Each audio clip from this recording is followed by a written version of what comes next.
Alhamdulillah, wassalatu wassalamu ala rasulillah wa ala alihi wa sahbihi wa mawala amma ba'd.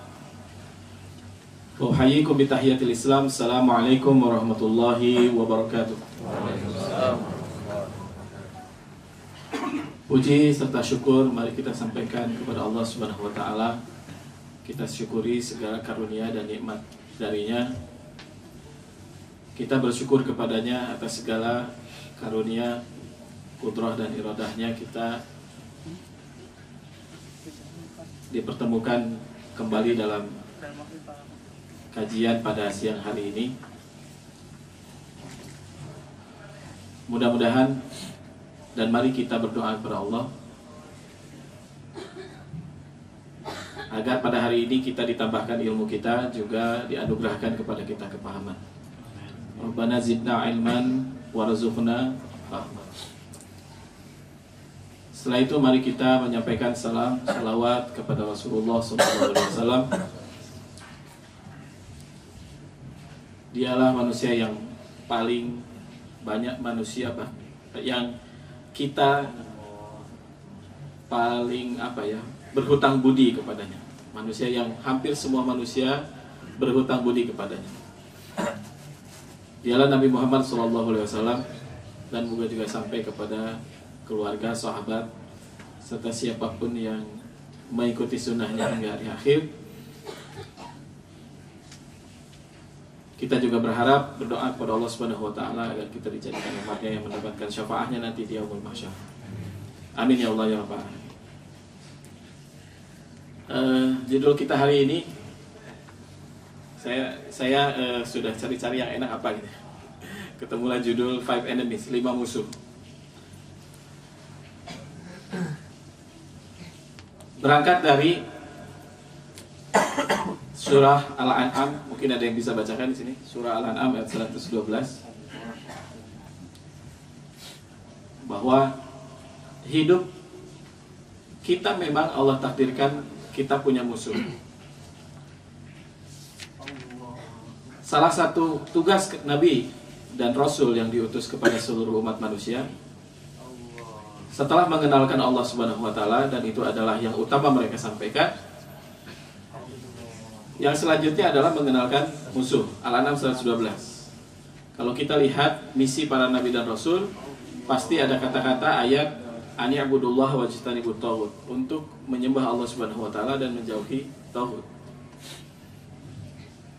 menjauhi musuh Allah Subhanahu wa taala. Nah, mereka itu ada tingkatannya, sehingga dalam penyikapannya pun kita harus tepat. Saya seringkali mendengar istilah dalam bahasa Sunda, ya, saya bahasa Indonesia kan, jangan membunuh seekor nyamuk dengan melemparnya batu baterai. Jadi lawan musuh itu sesuai dengan kadar berat ataupun kadar musuh itu. Jangan sampai kita mengeluarkan energi yang besar untuk melawan sebuah kekuatan yang memusuhi kita, padahal tidak memerlukan energi sebesar itu. Sebaiknya ada musuh yang sebenarnya itu adalah yang harus menjadikan perhatian kita seutuhnya. Justru kita tidak ambil pusing, justru kita tidak tidak mengeluarkan kemampuan kita untuk menghadapinya. Silakan, ada yang bacakan surah Al-An'am 112. A'udzu billahi minasyaitonir rajim. Wa kadzalika ja'alna likulli nabiyyin 'aduwwan syayatinal ins wal jinni yuhi ba'duhum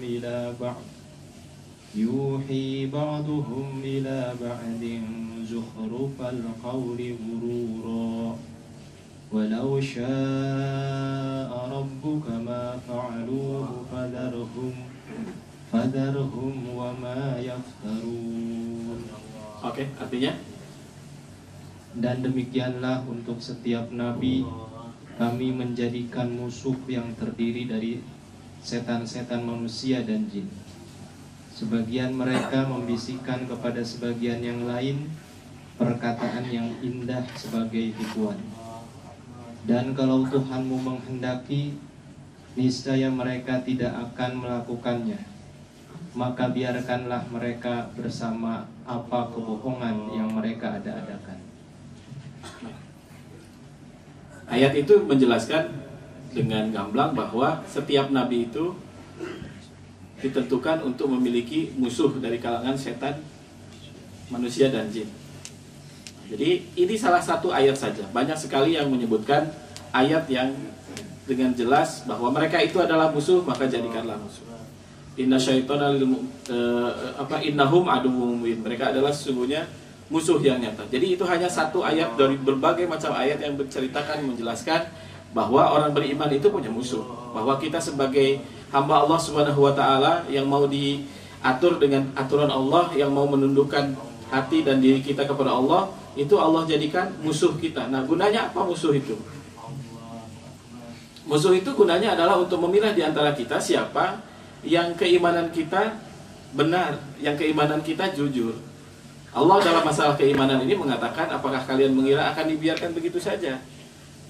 Sampai Allah Subhanahu wa taala memberikan ujian-ujian, memberikan cobaan-cobaan, yang dari ujian dan cobaan itu Allah Subhanahu wa taala bisa memilah mana di antara orang-orang yang mampu beriman itu yang imannya jujur kepada Allah Subhanahu wa taala, yang imannya memang sesuai dengan standar yang Allah inginkan. Sebenarnya kajian kita hari ini berangkat dari awal sekali kajian tentang sejarah ini. Saya menyampaikan bahwa manusia menurut Allah Subhanahu wa taala dalam surat Al-Fatihah dibagi menjadi 3 golongan.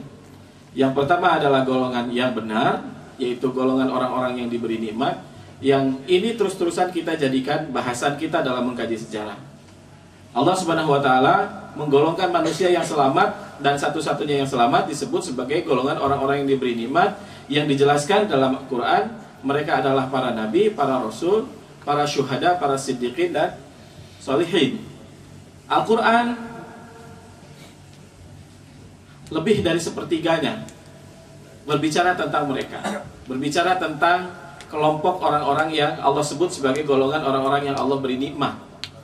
Jadi, kalaupun kita harus mengkaji sejarah, kata Allah Subhanahu wa taala, maka carilah mereka itu. Contohlah salah satu dari mereka. Dan memang Al-Quran bicara banyak tentang mereka. Bayangkan saja surat Al-Baqarah itu, ya, yang segitu panjangnya, dari sekitar ayat 40 sudah bicara tentang sejarah. Golongan yang kedua disebut Al-Baqarah itu adalah golongan orang-orang yang dimurka. Ya, golongan orang, boleh pinjam mic-nya? Saya memberi.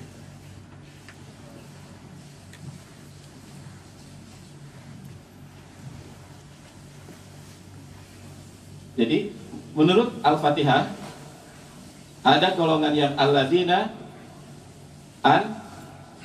amta alaihim.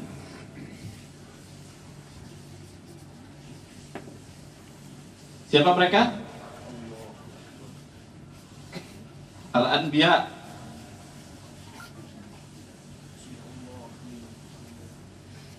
war Rasul, As-Siddiqin,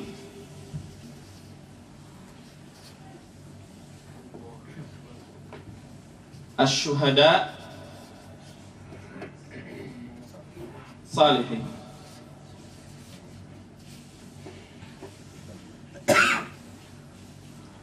Al-Quran sebagai referensi utama bicara tentang mereka, menceritakan para nabi dan rasul, menceritakan kelompok orang yang sangat dekat dengan nabi dan rasul, menceritakan orang yang bertemu kebenaran, berjuang selama hidupnya sehingga gugur dalam kebenaran, dalam membela kebenaran itu, juga bicara tentang orang-orang yang soleh.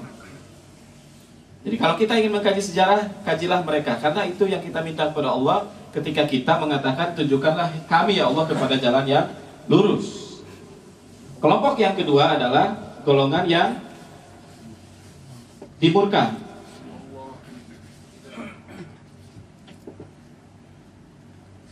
Dan kalau kita kaji kitab tafsir, sebagian besar ulama mengatakan mereka adalah al-Yahud. Dalam penjelasan kitab tafsir yang lain, Dijelaskan kenapa disebut Yahudi, karena mereka mengenal kebenaran dan tahu serta paham kebenaran. Artinya paham kebenaran yang dibawa oleh kelompok ini, tetapi mereka memilih untuk melawan kebenaran. Jadi permusuhan mereka bukan karena ketidaktahuan mereka akan kebenaran yang seharusnya mereka ikuti. Justru permusuhan mereka, kebencian mereka setelah mereka paham. Lam yakunil ladina kafaru min ahlil kitabi wal musyrikina munfakkina hatta ta'tiyahumul bayyinah.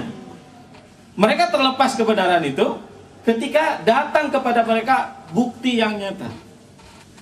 Rasulun minallahi yatslu suhufam mutahharat fiha kutubun qayyimah.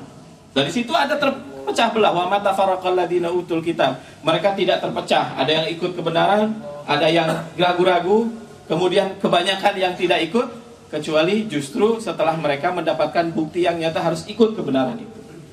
Kelompok yang ketiga adalah orang-orang yang sesat.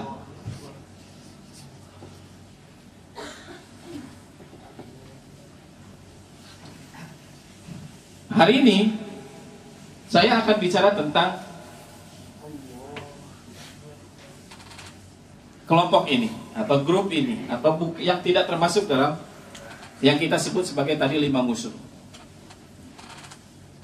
Sekali lagi tujuannya untuk apa? Kita membongkar ini, kita menjelaskan ini, kita menyampaikan ini adalah supaya kita tahu untuk bisa mengalahkan musuh adalah dengan cara mengenalnya. Kemudian yang lebih baik dan yang lebih utama dari tujuannya adalah cara kita menghadapinya. Kekuatan apa yang harus kita miliki? Sejauh mana concern kita kepada permusuhan mereka kepada kita? Saya akan menjelaskan mereka dari golongan yang paling lemah, dari tingkatan musuh yang paling lemah. Jadi nomor 1 bukan yang paling kuat, justru saya sebutkan yang paling lemah. Golongan musuh yang disebut tadi Al-Maidah ayat 112, golongan itu yang paling lemah itu nomor 1 itu adalah di sini ada Yahudi, di sini ada Nasrani, di sini ada kaum musyrikin.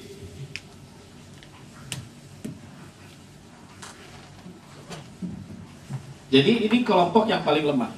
Inilah kelompok musuh yang paling mudah dikalahkan. Sejarah membuktikan itu. Sejarah bicara tentang itu. Bagaimana Yahudi mulai memusuhi manusia, mulai memusuhi kebenaran. Pertama kalinya mereka adalah pengikut para nabi, pengikut nabi-nabi. Lalu saya pernah cerita bagaimana mereka menyelamatkan keadaan ketika di zaman sepeninggal Nabi Musa dan Nabi Harun, ketika yang tertinggal itu hanyalah kelompok elit, bahasa Qur'annya itu al-mala. Alam taro ilal mala'i min bani Israil. Kelompok elit inilah yang datang kepada Nabi Samuel, yang meminta kepada Nabi Samuel agar diturunkan seorang pemimpin yang bisa menyelamatkan mereka, atau Allah menunjuk pemimpin yang bisa menyelamatkan keadaan mereka.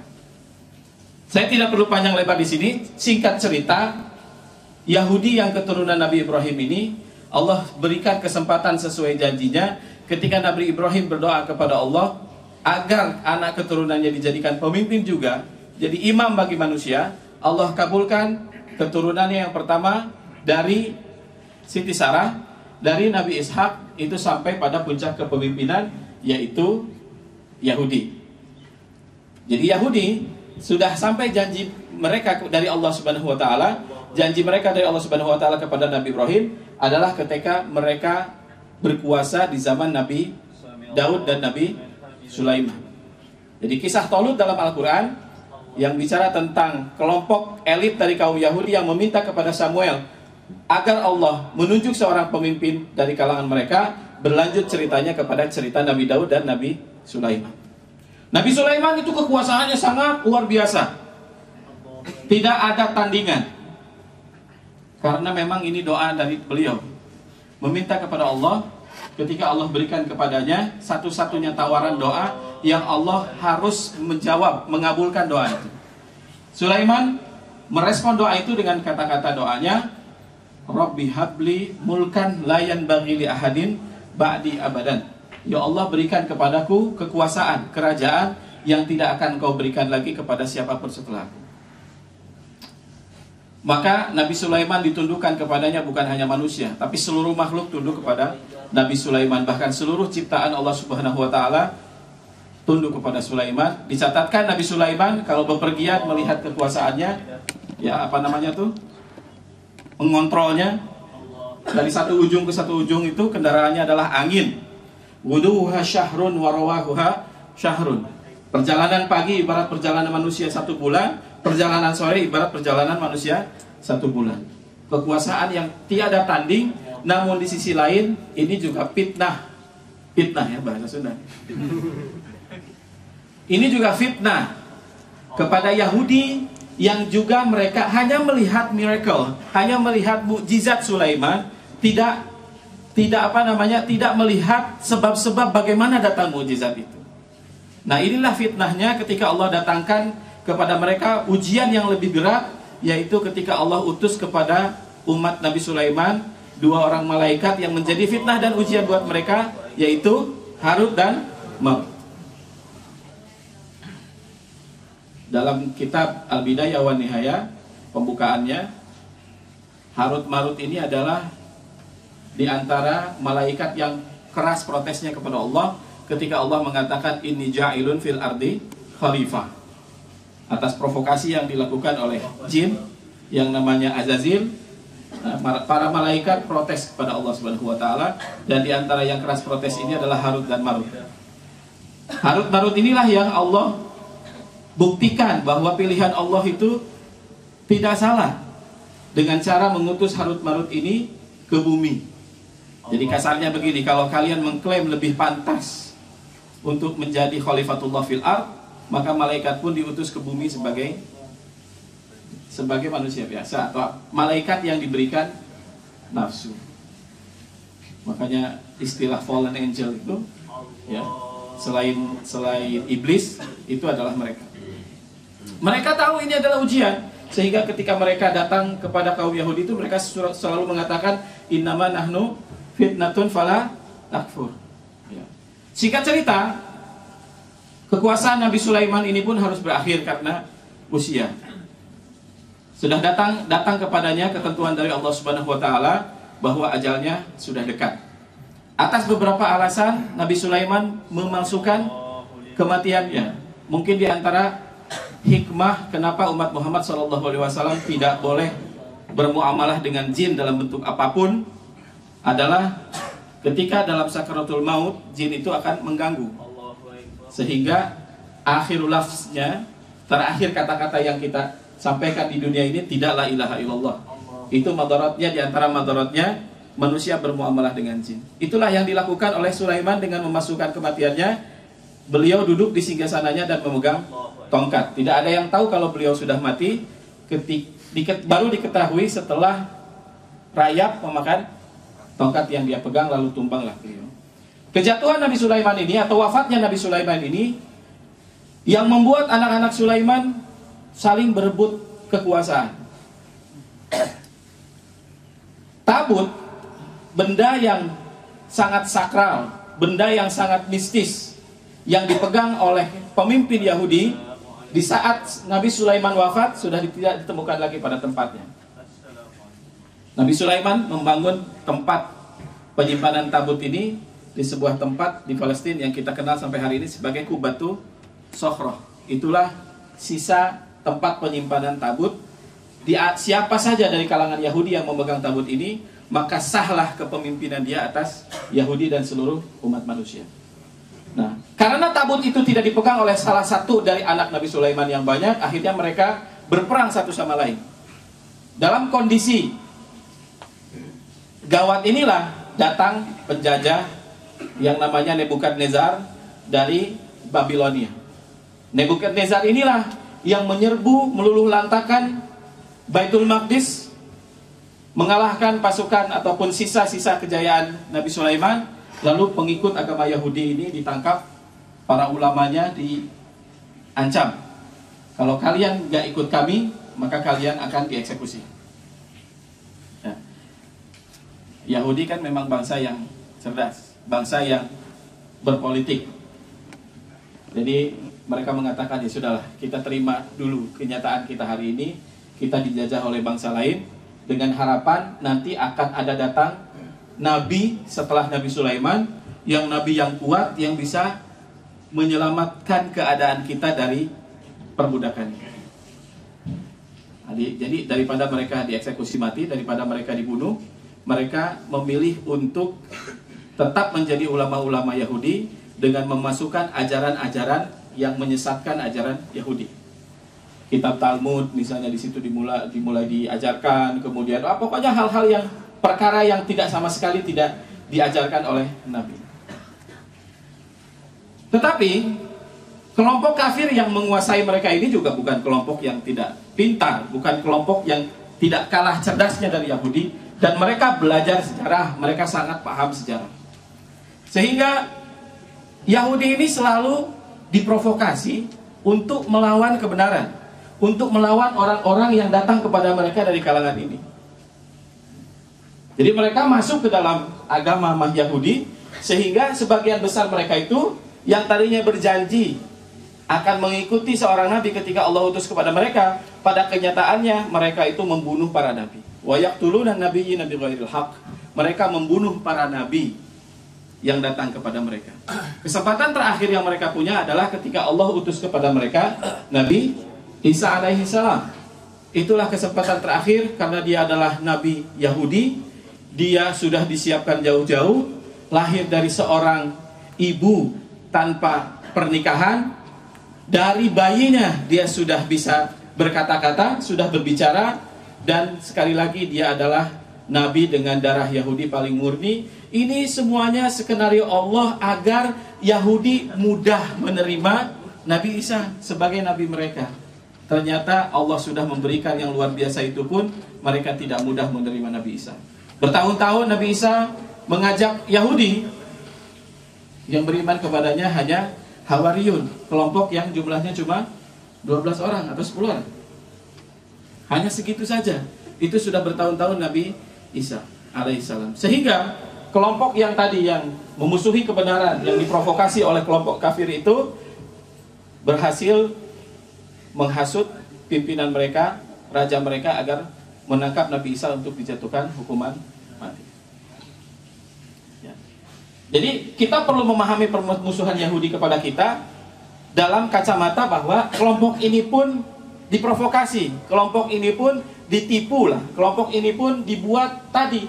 Ada kelompok orang yang para ulama mufasir menyebutkan mereka ini adalah kelompok kafir yang memang kafir yang sebenar-benarnya. Mereka itu bukan tidak paham kebenaran, tapi mereka mengambil posisi melawan kebenaran justru setelah mereka.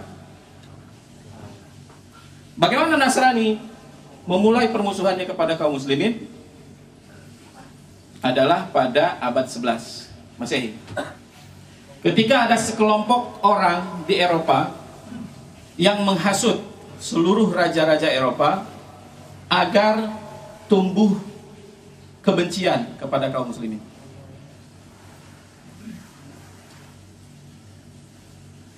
Eropa pada waktu itu jauh standar hidupnya di bawah kaum muslimin.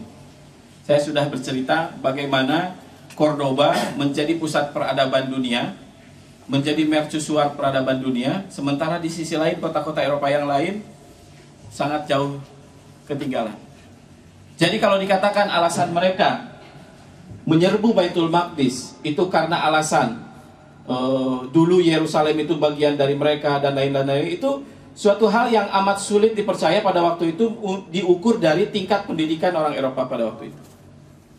Tetapi kelompok ini tidak pernah berhenti, bahkan konon katanya 100 tahun lebih mengkampanyekan secara masif, secara tidak berhenti kepada raja-raja Eropa untuk melakukan sebuah perang suci terhadap umat Islam.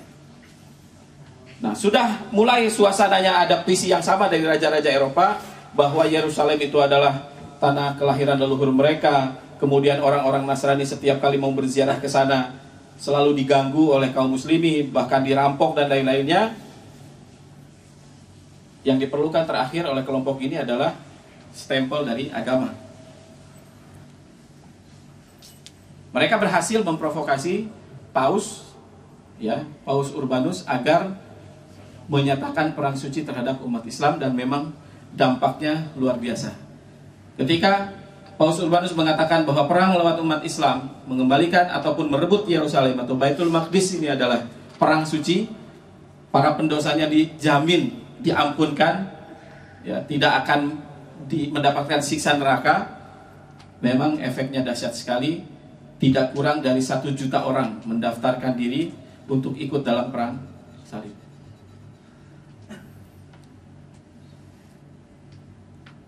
Lalu terjadilah yang kita pahami bersama, ya, bagaimana mereka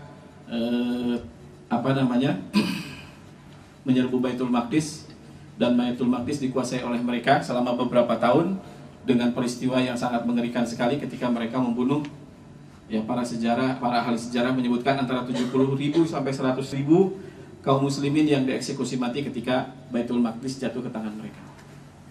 Ada satu diskusi atau dialog menarik antara Raja Inggris dengan Robin Hood. Ada yang nonton filmnya di Robin Hood? Adalah ketika Raja Inggris mengatakan, apakah Tuhan menerima pengorbanan kita ketika kita perang melawan kaum muslimin di Palestina? Robin Hood mengatakan, tidak wahai tuanku, Tuhan tidak menerima pengorbanan kita. Kenapa? Ada satu peristiwa yang mengerikan, sampai sekarang itu menjadi hantu bagi dia, atau ya, pokoknya menjadi suatu hal yang membuat dia bersalah seumur hidup, kata si Robin Hood. Peristiwa apa itu? Adalah pembantaian di Akkad atau Acre mereka menyebut. Ketika itu Tuhan memerintahkan kami memenggal 2.000 kepala kaum muslimin. Ketika kami menyeret mereka satu persatu untuk dipenggal, ada seorang gadis yang memegang kaki saya, kata si Robin Hood ini bisa dilihat nih dalam filmnya nih. Saya tidak melihat di matanya ketika memandang saya dendam, kemarahan, atau kebencian. Yang saya lihat di matanya adalah rasa kasihan. Karena sesungguhnya, wahai Tuanku, ketika Engkau memerintahkan kami memenggal kepala mereka dan kami melakukannya, di saat itulah kita tidak bertuhan. We are godless, kata dia. Bisa dicek dalam film itu. Ya, jadi permusuhan Nasrani juga terhadap kelompok pembawa kebenaran ini juga provokasi. Begitu juga kaum musyrikin. Fakta sejarahnya nanti bisa kita sebutkan. Ya. Nah, jadi kalau dalam hitungan sebenarnya Yahudi, Nasrani, musyrikin itu musuh yang paling ringan. Karena ada musuh yang lebih berat tentunya dari mereka. Dalam tingkatan yang kedua saja, musuh yang berat itu adalah kelompok yang kita sebut sebagai kelompok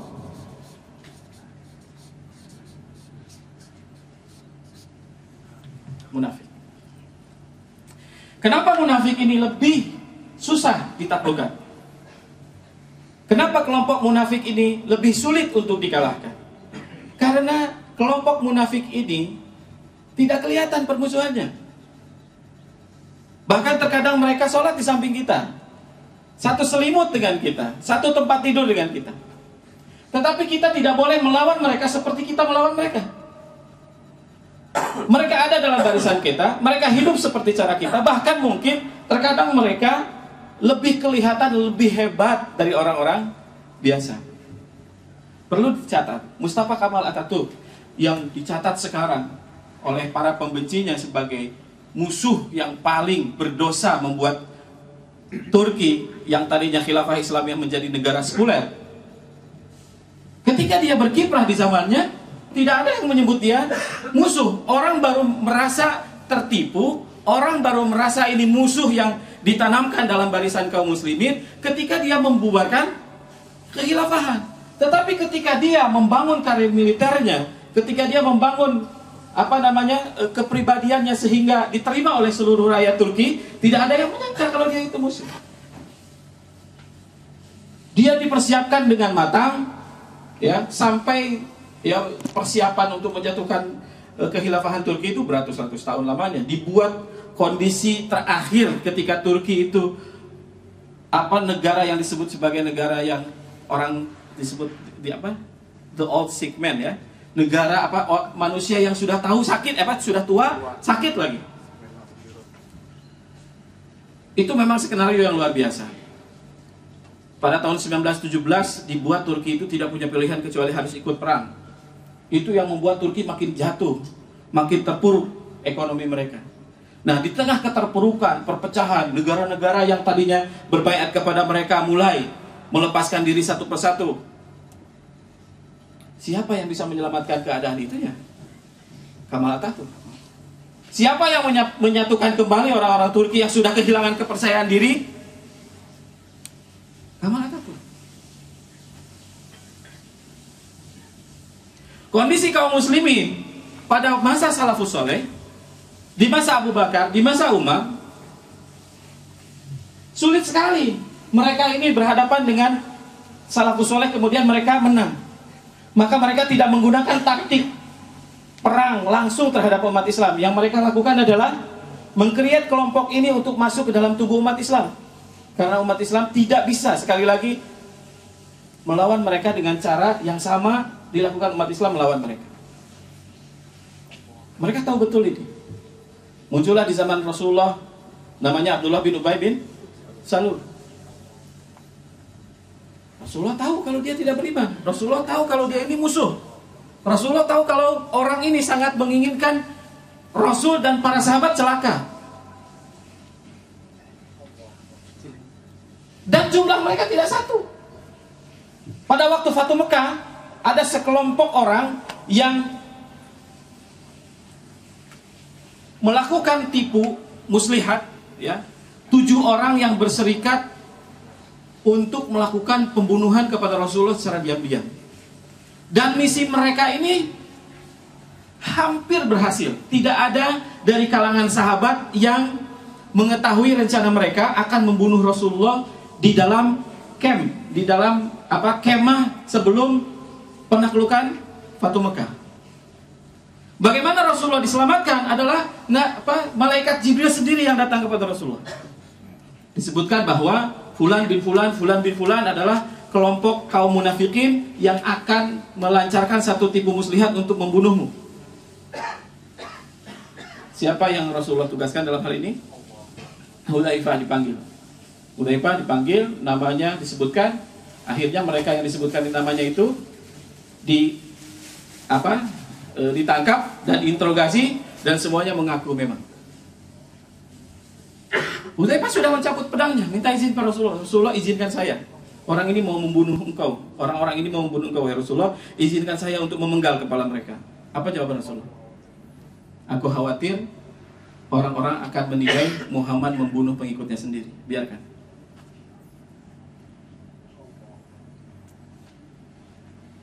Kelompok munafik ini juga yang ada di dalam tubuh kekhilafahan Kesultanan Turki Utsmani ketika di zaman Sultan Bayazid, anak dari Sultan Muhammad Al-Fatih, yang sudah menyusup masuk ke dalam tubuh umat Islam. Yang dilakukan oleh Sultan Salim, anak Sultan Bayazid, adalah menghabisi mereka dulu, memerangi mereka dulu. Walaupun itu adalah kakaknya sendiri, Sultan Ahmad dia perangi. Karena Sultan Ahmad membahayakan negara karena berhasil disusupi oleh orang-orang yang memusuhi Kesultanan Turki. Mereka adalah kelompok Safawi, cikal bakal gerakan ataupun kelompok Syiah yang di zaman ini kita lihat. Kelompok Safawiyah. Kelompok Safawiyah ini memang tidak pernah mengajak Kesultanan Turki untuk perang secara gentle, secara hadap-hadapan, tidak. Tapi mereka memilih untuk bekerja sama dengan musuh, dalam hal ini Portugis, untuk menghancurkan Islam dari dalam. Di zaman salafus saleh selepas Rasulullah SAW ada juga tokoh yang disebut sebagai Abdullah bin Sabah.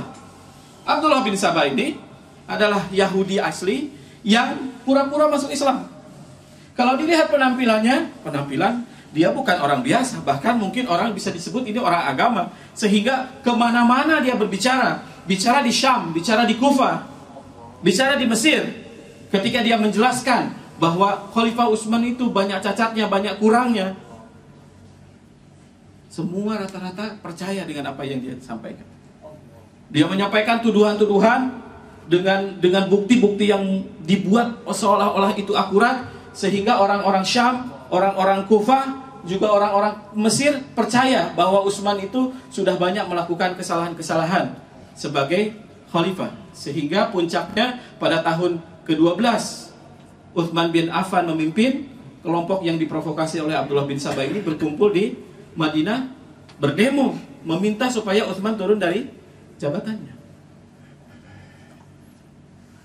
Sayyidina Utsman mampu menjelaskan semua tuduhan itu. Kenapa saya tidak ikut perang Badar? Rasulullah perintahkan, bahkan Rasulullah melarang saya ikut perang Badar. Kenapa saya membagikan harta kepada orang-orang yang menurut mereka itu adalah nepotisme?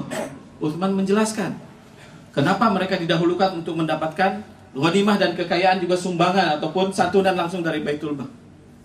Utsman juga menjelaskan ternyata gubernur-gubernur yang dianggap kelompoknya atau dianggap itu saudara-saudaranya, sehingga dikatakan jika dia nepotisme dalam kekuasaan, Utsman berhasil menjawab, itu semua mereka dilantik bukan oleh saya, tapi dilantik oleh Umar bin Khattab. Mereka juga dilatih di zaman Rasulullah, diteruskan juga di zaman Abu Bakar, di zaman Umar, karir mereka sudah di puncak. Ketika saya menjadi khalifah, mereka pun sudah menjadi pejabat yang tinggi, bukan saya yang mengangkat mereka. Semua bisa dijawab dengan baik, sehingga orang-orang yang marah, yang mengepung rumah mereka itu semua pulang. Tetapi musuh yang dimurka ini, kelompok yang dimurka ini tidak patah semangat, tidak kurang akal, ya. Jadi tipu daya mereka itu tadi yuhi ba'duhum ila ba'din zuhrufal qaul, mereka melakukan konspirasi itu matang sekali. Tidak berhasil di plan yang A, mereka sudah siapkan 10 plan setelahnya. Ketika para pemuda yang pemuda tanggung lah, kasarnya tuh baru punya semangat dalam agama, ya, berhasil diprovokasi, kemudian datang ke Madinah, ya, sok-sokan gitu mau memberikan nasihat kepada khalifah, kepada Amirul Mukminin, mereka pulang. Nah, di tengah perjalanan sebelum sampai di Mesir, mereka membuat ada seorang pemuda yang naik kuda. Naik unta apa naik kuda gitu, ya. Kelihatan sangat lelah. Bertemu dengan mereka nih, kelompok yang baru demo di Madinah. Siapa kamu? Saya utusan Khalifah Utsman. Mau apa? Saya disuruh ke gubernur Mesir. Oh, tangkap dia, tangkap. Ditangkap, digeledah, ternyata dia membawa surat. Surat yang diklaim dari Sayyidina Utsman, dari Khalifah Utsman bin Affan, sampai kepada gubernur Mesir. Isi surat itu adalah, kalau kembali kepada kamu, kelompok yang melakukan demonstrasi di Madinah, aku harap kelompok ini semua kepalanya dipenggal. Padahal Sayyidina Utsman tidak pernah menulis surat itu. Kebayang nggak?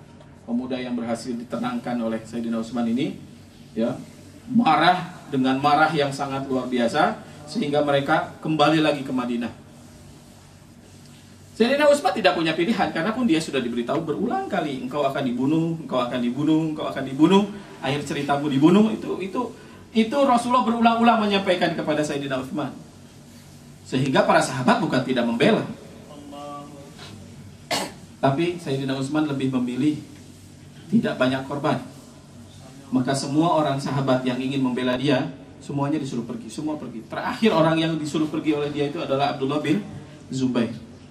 Sayyidina Utsman sudah sangat merasa, ini akhir cerita saya, ini yang disebut oleh Rasulullah, ini yang diramalkan Rasulullah, saya akan dibunuh. Dia menyambut, mempersiapkan dengan baik, dan mungkin harapan dia dibunuh dengan cara yang adab, dibunuh dengan cara yang terhormat. Beliau siapkan dirinya puasa di hari itu, ya, membuka mushafnya di depan pintu dengan harapan kalau orang mendobrak pintu rumahnya, segeralah dibunuh dengan cara yang baik. Ya, tapi mereka sudah panas ya, terprovokasi, terbakar emosinya. Ketika berhasil pintu didobrak, janggut Sayyidina Utsman ditarik oleh salah satu orang pemuda. Kata Utsman, ayah kamu ini sangat menghormati janggut ini. Ketika orang itu bergetar keluar, ada lagi yang datang mencekik Sayyidina Utsman sampai hampir tidak bernafas, lalu berhasil didorong oleh istrinya. Datanglah pemuda yang ketiga. Di saat itulah dia menghunjamkan pedangnya, ya, dan melukai istri Sayyidina Utsman, dan Utsman pun terbunuh di hari itu. Inilah kelompok yang saya sebut ini lebih bahaya ya, lebih bahaya dari mereka ini. Karena mereka ada di tengah-tengah kita. Musuh yang sangat memusuhi ini juga menumpangkan agendanya kepada mereka. Nah, yang berbahaya lagi, nanti kita kaji lagi, yang lebih bahaya dari mereka adalah kelompok, ini sudah menarik nih kajiannya. Karena kelompok yang ketiga ini, kalau lihat namanya, gak mungkin gitu. Kelompok mukmin yang maksiat.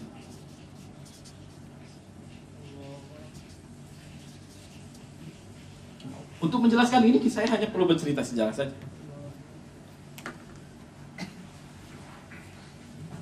Saat Rasulullah membagikan ghanimah, tiba-tiba ada seorang pemuda yang menarik selendang Rasulullah dari belakang, sampai katanya lehernya Rasulullah ini berbekas. Pemuda ini dengan tegas mengatakan, "I'dil ya Muhammad." Adil wahai Muhammad dalam berbagi. Kata Rasulullah, "Waihaka faman ya'dil in lam ya'dil Muhammad sallallahu alaihi wasallam." Faman ya'dil in lam ya'dil Muhammad. Siapa yang mampu berbuat adil kalau Muhammad tidak? Kalau Muhammad saja tidak berbuat adil. Sebuah kejadian yang membuat para sahabat yang menyaksikan kejadian itu marah, mencabut pedangnya akan membunuh orang ini. Kata Rasulullah, biarkan dia. Jangan kau habisi sekarang. Jangan bunuh dia. Tetapi orang ini, kata Rasulullah, akan punya banyak pengikut nanti. Ciri-ciri mereka, sholat kalian, jika dibanding dengan sholat mereka, sholat kalian tidak ada apa-apa. Puasa kalian, jika dibanding dengan puasa mereka, pengikut orang ini, puasa kalian tidak ada apa-apanya. Bacaan Quran mereka sangat indah, tapi bacaan mereka hanya sampai di tenggorokan. Yamruqu minal Islam kama yamruqu sahmu minal qaus. Mereka keluar dari Islam seperti anak panah yang lepas dari musuh. Coba lihat kata-kata Rasulullah. Ciri-ciri mereka. Ini kan kelompok mukmin ya. Kelompok orang beriman. Yang sholat mereka lebih banyak dari sholat kita, karena disebut sholat kita tidak ada apa-apanya. Yang puasa mereka dibanding dengan puasa kita juga nggak ada apa-apanya. Ini kelompok yang dalam penilaian kacamata orang awam, mereka adalah kelompok yang beriman, kelompok yang apa ya? Kelompok, boleh dikatakan kelompok orang beragama dalam pandangan kacamata orang awam. Cobalah lihat perbedaan Umar bin Khattab dengan pembunuh Sayyidina Ali, Abdurrahman ibnu Muljim. Kenapa Abdurrahman ibnu Muljim membunuh Sayyidina Ali? Karena berpegang pada ayat yang mengatakan kalau ada di antara kita yang tidak berhukum dengan hukum Allah, maka derajat dia fasik, derajat dia zalim, bahkan dia itu adalah kelompok orang yang kafir. Ayat yang dia pegang. Kata-kata itu juga yang dia gunakan ketika dia membunuh Sayyidina Ali. Celaka engkau Ali, karena hukum itu milik Allah, bukan milik engkau juga bikin milik, bukan milik Muawiyah. Kata-katanya itu. Dan siapa Abdurrahman ibnu Muljim? Adalah ulama besar, mukri Mesir. Orang yang bertugas di Mesir, kalau ada orang yang ingin hafal Quran, kalau ingin belajar Quran, belajar tafsir Quran, itu belajarnya kepada Abdurrahman, maka gelarnya Muqri. Tilawah Qur'annya persis yang disampaikan Rasulullah tadi. Indah. Walaupun penilaiannya hanya sampai di tenggorokan, hanya Allah yang tahu. Tapi ini menunjukkan kedangkalan pemahamannya. Dia hafal Quran, dia tahu Quran, tapi menggunakan Al-Quran itu untuk membunuh Sayyidina Ali. Lihat Umar bin Khattab di masa kepemimpinannya. Pernah dia mengambil keputusan untuk tidak membagikan anfal, tidak membagikan ghanimah. Melanggar hadis, melanggar Quran kan? Melanggar Quran nggak? Ada satu ayat yang dilanggar. Pernah Umar bin Khattab tidak memberikan al-amilina alaiha. Ketika membagi zakat, al-amilina alaiha tidak diberikan haknya oleh Sayyidina Umar. Melanggar Quran nggak itu? Melanggar nggak? Melanggar, sebut saja. Makanya Sayyidina Umar ini orang yang sangat bijak. Orang bijak itu bisa melanggar peraturan. Pernah ditilang nggak? Mohon kebijakannya, Pak. Ya? Melanggar peraturan. Tapi dalam koridor yang benar. Nah, pemahaman Umar ini bukan suatu hal yang baru. Bukan suatu hal yang baru saja didapatkannya ketika dia khalifah. Jauh sebelum itu, ketika dia masih menjadi sahabat Rasulullah, masih menjadi sebaik-baik pembantu Rasulullah SAW, sudah banyak pemikirannya yang sesuai dengan wahyu. Dialah yang berdoa kepada Allah agar Allah menjelaskan hukum khamr itu apa. Dialah orang yang mengatakan kepada Rasulullah, Rasul jangan sholatkan Abdullah bin Ubay bin Salul. Rasulullah memilihkan untuk menyolat. Yang benar menurut Allah siapa? Umar, turun ayatnya. Dialah yang mengatakan kepada Rasul, Rasul peran tawanan Badar ini gak perlu ada. Rasulullah memilih pendapat Abu Bakar. Menurut Allah siapa yang benar? Pendapat Umar. Jadi bukan suatu hal yang baru ketika dia menjadi khalifah punya pemahaman. Jadi saya ingin memberikan permisalan kedua orang ini ya. Umar bin Khattab itu mungkin tidak dikenal sebagai guru ngaji kan, qori enggak juga kan, mukri enggak juga, bahkan mungkin hafal Quran tidak pernah disebutkan. Apa yang membedakan Umar dengan Abdurrahman? Yang satu hafal Quran sudah pasti, qori dia iya, mukri lagi. Kalau dianalogikan mudah itu ya, kita ambil contohnya handphone. Yang satu full aplikasi, tapi tidak ada koneksi. Yang satu aplikasi sederhana, tapi full koneksi. Jelas? Gampang kalau jelasin di Excel. Jadi yang full koneksi ini ada setiap kali update, dia mengupdate. Pemahamannya terus diupdate. Tapi yang ini dia sudah merasa full, tapi tidak ada koneksi. Pemahaman yang lama dia tetap kekeh dengan pemahamannya. Inilah bahaya. Orang yang terlalu banyak ilmu tapi koneksi nggak ada. Orang yang terlalu banyak paham, ya bukan paham deh. Kalau paham tuh bagus. Orang yang terlalu banyak ilmu teksnya tetapi koneksinya nggak ada. Ini selalu dimanfaatkan kelompok ini oleh mereka musuh. Kalau kita cerita Khawarij, bercerita tentang Khawarij, bacalah cerita tentang Khawarij dalam kitab sejarah.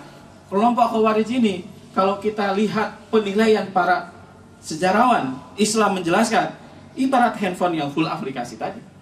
Kemampuannya, penampilannya, wajah mereka itu sayu, matanya sayu, kurus kering, berdebu, karena yang mereka lakukan tiap hari malamnya tidak tidur untuk sholat.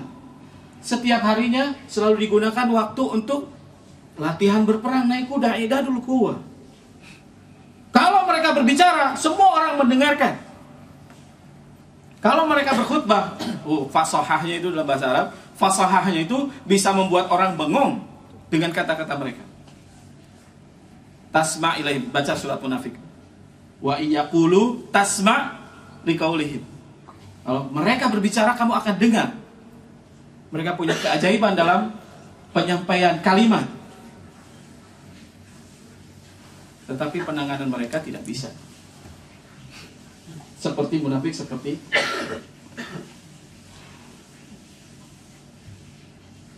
Saya pernah bercerita kalau salah tidak. Ini saya terusin ya, apa ya? Jam 1 ini. Oh belum, 5 menit lagi. Berapa? Cepet kan? Jamnya kecepatan. Oh, jamnya kecepatan. Gitu udah cepetin. Jadi, apakah kelompok ini tidak ada di zaman Rasulullah? Ada. Kenapa dia tidak berhasil? Karena tidak ada kelompok ini. Ya kan? Abdullah bin Ubay kan ada kan? Tapi kenapa tipu daya tidak berhasil? Karena kelompok ini tidak ada. Kenapa di zaman Sayyidina Utsman, di zaman Sayyidina Ali, seolah-olah tipu daya mereka itu lebih berhasil? Karena kelompok ini, zaman Rasul mungkin ada, tapi mungkin tidak berarti. Ini lebih banyak. Gitu. Makanya Abdullah bin Sabah bisa melancarkan tipu dayanya dan kita lihat, ya mereka punya plan A, plan B dan yang lain dan yang lain. Hebatnya mereka. Setelah mereka tuh paham betul Sayyidina Ali ini adalah orang yang punya pemikiran yang sangat matang, yang sangat bijak, yang kata Rasulullah sudah berulang-ulang kepahaman itu ada pada Ali. Mereka tahu betul bagaimana cara mereka menyelamatkan diri ketika Utsman bin Affan terbunuh. Mereka semua berbaiat kepada Ali. Mereka berlindung di belakang Ali. Dan Ali mengatakan, saya tidak bisa menginvestigasi sekarang siapa pembunuh Sayyidina Utsman. Saya tidak bisa menginvestigasi dan mengkisos pelaku pembunuhan kepada Utsman. Muawiyah sebagai saudaranya punya hubungan darah dengan Utsman berhak untuk mengajukan tuntutan. Saya menuntut kepada khalifah agar investigasi segera dilakukan. Kata Utsman tidak bisa sekarang. Kenapa? Kalau saya lakukan sekarang, Ali tahu betul mereka itu bersembunyi di belakang pasukan Ali. Ali tahu betul ini. Ali meminta waktu untuk membuat keadaan agak tenang sedikit. Karena kalau diperiksa satu persatu itu akan mendatangkan kekacauan yang lebih besar. Dalam kaidah izalatul munkar, jelas kan? Dalam kaidah an-nahyu anil munkar, tidak boleh kita mencegah satu kemunkaran, tapi mendatangkan kemunkaran yang lebih besar. Mencari pelaku pembunuhan Sayyidina Utsman perintah Allah, menegakkan kisos juga perintah Allah. Tetapi membuat keadaan nasional, keadaan negara tenang dulu, itu jauh lebih besar daripada penegakan hukum kisos terhadap pelaku pembunuhan Utsman. Coba yang membuat kondisi seperti ini siapa? Siapa tuh namanya tuh? Kingmakernya siapa kan gitu? Pasti ada orangnya. Kemudian tiba-tiba Muawiyah ingin mendengar penjelasan langsung dari Ali. Tiba-tiba ada berita kepada Ali, Muawiyah bawa pasukan. Tiba-tiba ada juga berita bohong kepada Muawiyah, Ali sudah mempersiapkan pasukan kalau kamu sampai di sana. Namanya para sahabat yang dibina Rasulullah SAW langsung, mereka perasaan ukhuwah, perasaan kasih sayang sama mereka sangat luar biasa. Jadi ketika pasukan sudah berhadapan pun mereka semuanya berhenti. Aduh, mana mungkin kita berperang dengan dia? Kita kenal dia. Terlihat wajah-wajahnya dikenal semua. Tapi lihat rencana berikutnya mereka sudah sangat matang. Ketika perang itu tidak berhasil, tiba-tiba ada anak panah keluar dari sini, anak panah keluar dari sini. Siapa yang buat? Ketika ada temannya jatuh, ya sudah, tidak bisa namanya kerumunan orang, ya. Namanya kerumunan orang tidak bisa dikendalikan. Tetapi mereka berhenti ketika ada Ammar bin Yasir terbunuh. Karena Rasulullah mengatakan Ammar bin Yasir ini akan dibunuh oleh kelompok pembangkang. Berhenti semuanya. Dan semuanya yang tahu hadis itu dan tahu bahwa Ammar bin Yasir ada di pihak Ali, semua menangis menyesal. Di antaranya Thalha bin Ubaidillah, di antaranya Abdullah bin Zubair, di antaranya adalah Ummul Mukminin Aisyah. Dikatakan Ummul Mukminin Aisyah setelah kejadian itu, dia tidak pernah keluar dari rumahnya. Yang dia lakukan adalah menyesal, menangis. Karena Rasulullah sebenarnya sudah jelas memberikan panduan. Tapi mereka juga sudah siapkan plan berikutnya. Mereka yang sudah balik badan, pulang ke tempat masing-masing, disusul oleh kelompok pembunuh, sampai Thalha dibunuh kan di situ. Terjadi lagi perang yang kedua. Jadi kelompok ini memanfaatkan kelompok ini, tapi kelompok ini tidak akan bisa berhasil perjuangannya atau apa yang mereka rencanakan kalau kelompok ini tidak ada ataupun keberadaan mereka bisa dikendalikan, keadaan mereka bisa dikontrol atau ditekan jumlah mereka. Masih lanjut yang keempat? Panjang. Buat sesi baru. Tadi nggak usah. Tadi disebutkan syayatin al-ins wal jin, musuh dari kalangan setan, jin dan manusia. Maka kelompok yang keempat yang berat yang kita taklukkan, yang kita lawan adalah kelompok setan. Kelompok setan. Dan kelompok setan ini dua, dari kalangan jin. Mau bahas mana dulu? Jin atau manusia dulu? Manusia yang berat. Setan manusia terbanyak dalam sejarah itu zaman Nabi Nuh.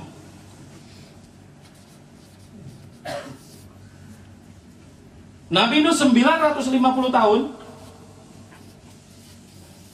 menyadarkan mereka, yang ikut hanya 80. Sampai Nabi Nuh paham betul bahwa kelompok ini tidak mungkin bisa diajak lagi. Bahkan dia berdoa ketika Allah mengatakan hari ini sudah datang ketentuanku akan menghabisi mereka.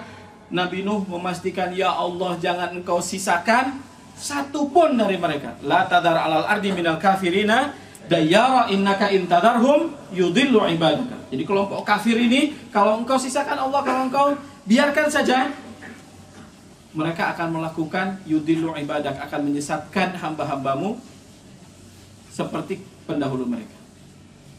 Jadi kelompok setan dari kalangan manusia dalam banjir Nabi Nuh ini musnah. Mereka muncul lagi baru di zaman Nabi Ibrahim. Namrud ini adalah orang yang sangat mengerti dan sangat paham bahwa kelompok kafir di zaman Nabi Nuh ini ditumpas habis oleh bencana yang Allah datangkan. Sehingga visi dari kekuasaannya, dari negaranya itu jelas. Dia membangun menara yang sangat tinggi yang disebut sebagai menara Babel, menara Babil, dan konon menara ini digunakan oleh Namrud untuk naik ke atasnya agar menantang Tuhan yang membinasakan nenek moyangnya. Jadi sebenarnya kalau ingin tahu peradaban Atlantis itu kapan musnahnya, ya sebenarnya di zaman Nabi Nuh itu. Dan mereka itu dalam tanda petik sakit hatinya kepada Tuhan itu sampai hari ini. Karena mereka sudah membangun sebuah peradaban yang menurut mereka maju, lalu dihancurkan oleh sebuah bencana yang meluluhlantakan, menghabiskan mereka, dan tidak ada sisa sedikit pun. Maka mereka membangun reruntuhan peradaban itu ya di zaman Nabi Ibrahim alaihissalam.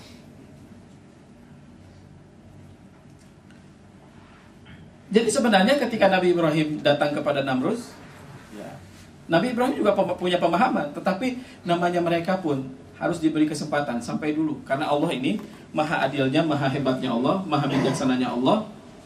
Ajakan kepada kebenaran ini harus sampai dulu kepada semua orang. Walaupun Allah tahu kalau mereka itu akan mati dalam keadaan tidak beriman. Singkat cerita lah, kelompok ini habis di zaman Nabi Ibrahim. Tapi pemusnahan kelompok ini memang tidak pernah terjadi lagi seperti zaman Nabi ya. Namrud, musuh ataupun kelompok yang setan ini nomor 4 ini berhasil ditumpas Allah Subhanahu wa taala dengan tentaranya, hanya berupa seekor nyamuk ya yang masuk ke hidungnya. Itu saja. Jadi Allah itu terlalu mudah bagi Allah untuk mengalahkan atau menghabisi mereka. Jadi melihat orang kafir ini kita santai aja, nggak usah gimana. Kapan mereka sampai kepada puncak kekafirannya, disitulah Allah berbuat. Namrud itu dibinasakan Allah ketika dia mengatakan, saya Tuhan yang menghidupkan dan mematikan. Kapal Titanic itu ditenggelamkan Allah ketika pembuatnya mengatakan bahkan Tuhan pun tidak akan mampu menenggelamkan. Uniknya Firaun. Firaun itu setelah mengatakan ana rabbukumul a'la, gak jatuh-jatuh. Jadi kalau kita baca sejarah kan terlalu singkat ya. Terlalu singkat, jadi seolah-olah puncak kekafiran Firaun ini, kemudian dia mengejar Musa dan kaumnya tenggelam. Itu sebenarnya jaraknya nggak cepat.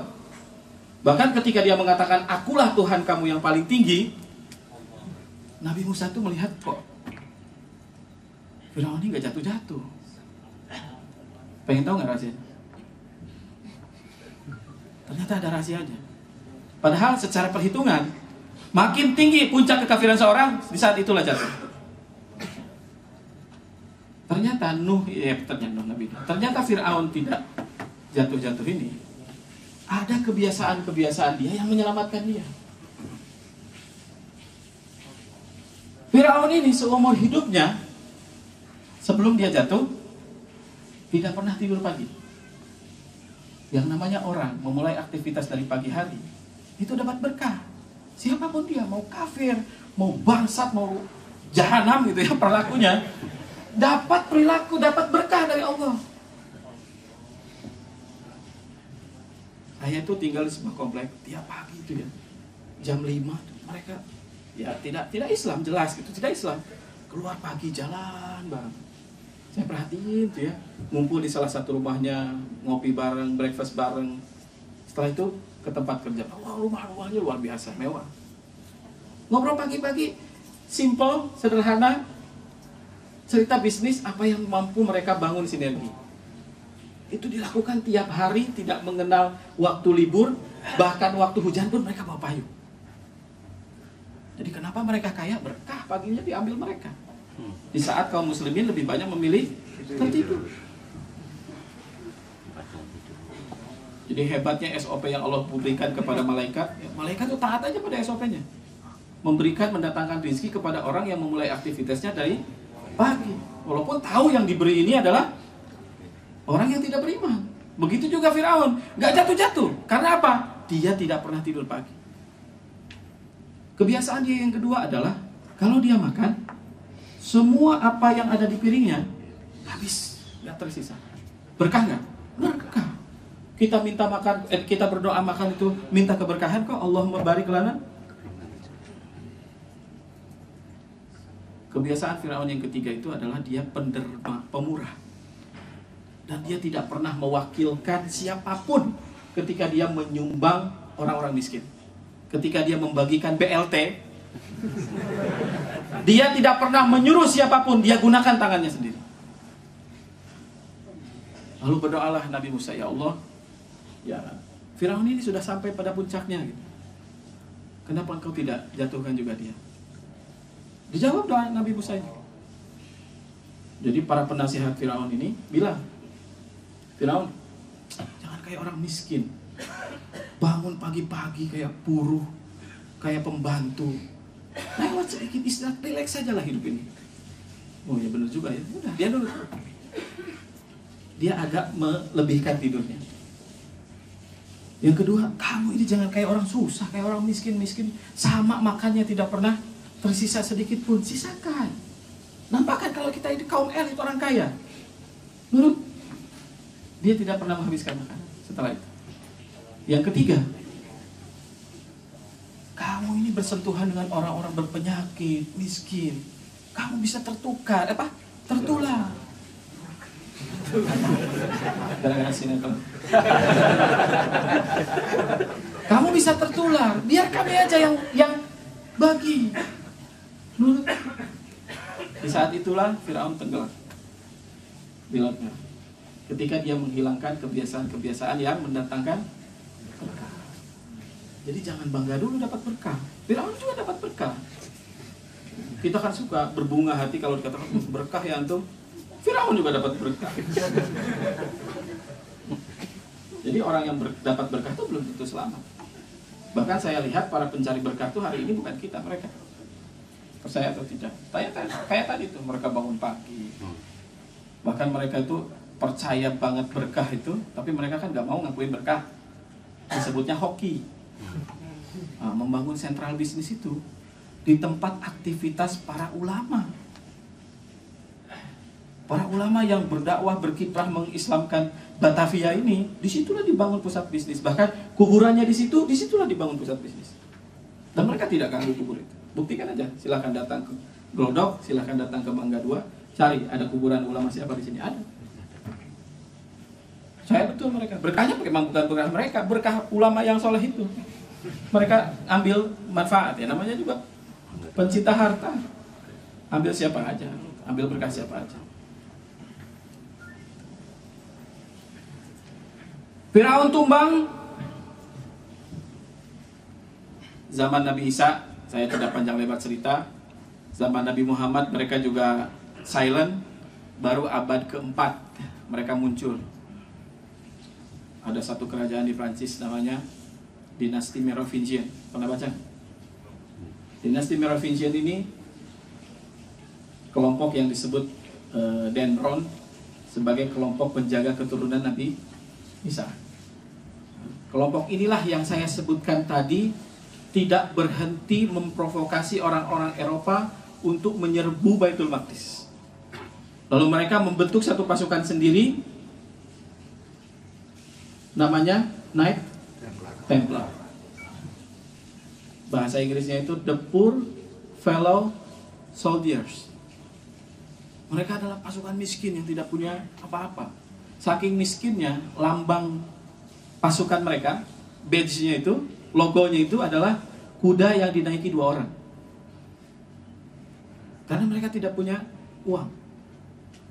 Tapi Templar inilah yang menjelma menjadi Bank of Europe dan menjelma menjadi IMF dan Fed. Orang-orang yang tadinya sangat miskin hari ini yang membuat kita, yang membuat kita memperkaya mereka tiap hari. Bahkan sudah sampai zamannya ini kita sudah tidak bisa berkelit lagi.